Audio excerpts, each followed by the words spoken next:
In its latest filing in district court, federal receivers Gershman, Brickner, and Bratton say it's just too expensive to include bicycle lanes in the reconstruction of Darrow Road. The road improvements are part of GBB's plan to improve trash collection on Island. GBB says this has always been its position, but Department of Public Works had initially required the installation of bike lanes and pedestrian ways to be able to comply with a law passed in 2008. Only recently, GBB says, did DPW change its mind when it determined that the Guam Solid Waste Authority could be considered a utility agency.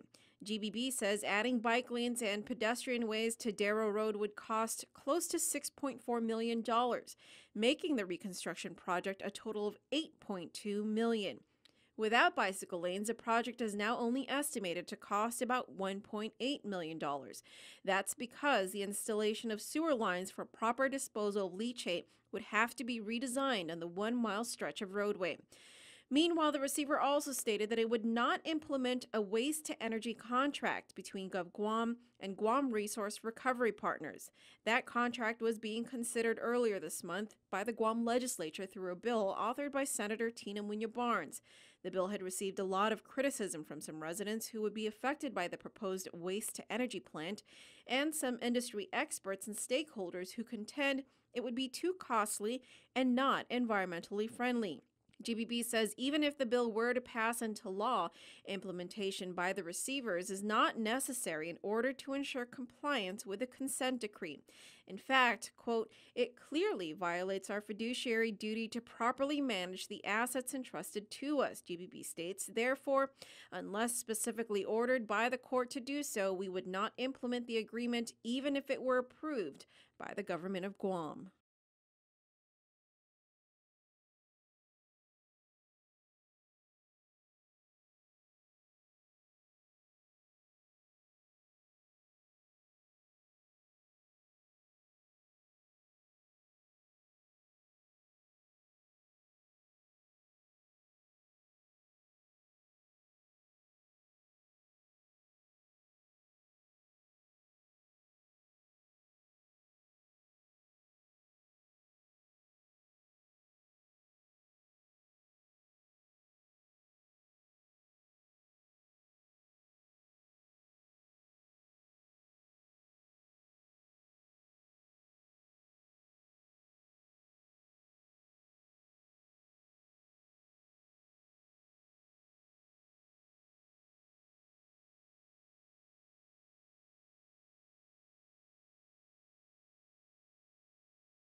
Guam Food Guy is a pioneer of restaurant experiences. I have been able to, in the last 14 years, go from restaurant to restaurant and share my enthusiasm and my love of food and finding places with the people of Guam, and it's just been a real thrill ride.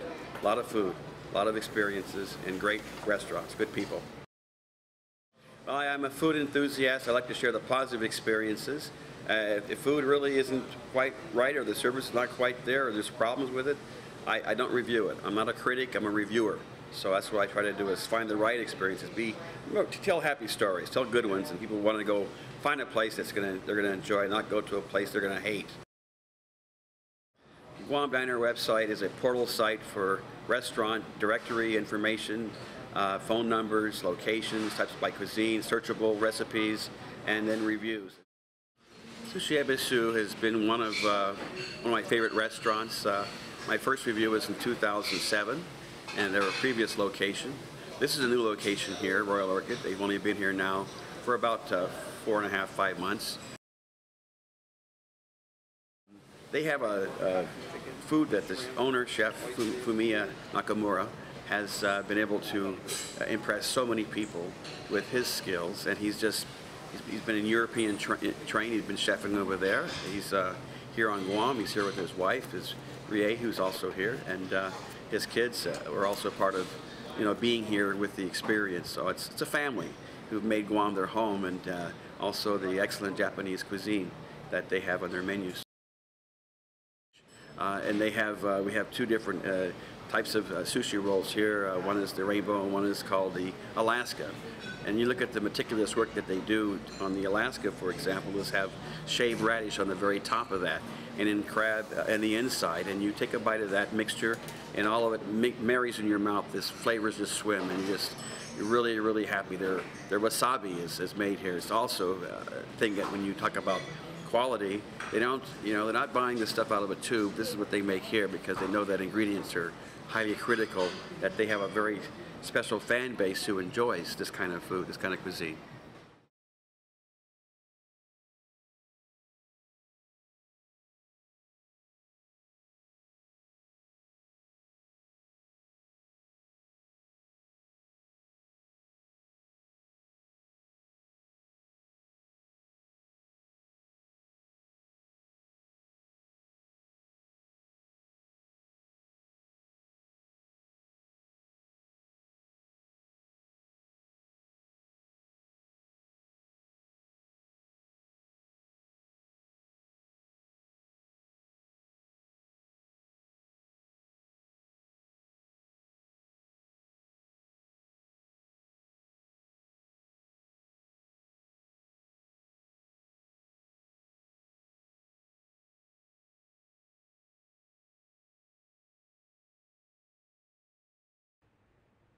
Merry belated Christmas to you, or should I say Merry Christmas for year 2015? Well, I now wish you happy last week of 2014. I'm Joanna O with weather. First of all, I want to thank National Weather Service, our dear friends who also worked and updated weathers on holidays. Now, according to them, the marine conditions improved over the few days and winds have finally dropped below the small craft advisory threshold. The high surf advisory is no longer in effect as of 4 p.m. today. Good news, isn't it? I guess we can now have a reef flying parties with Nemos this year, New Year's Eve.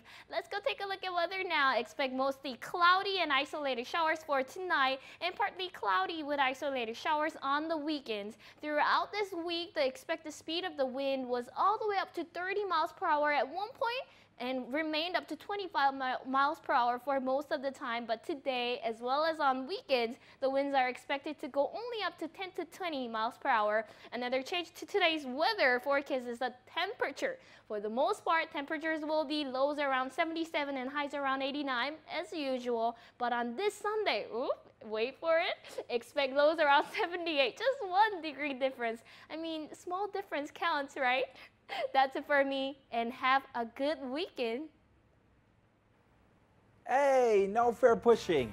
Unless you're trying to win a title in rugby, I have that and basketball coming up soon on PNC Sports.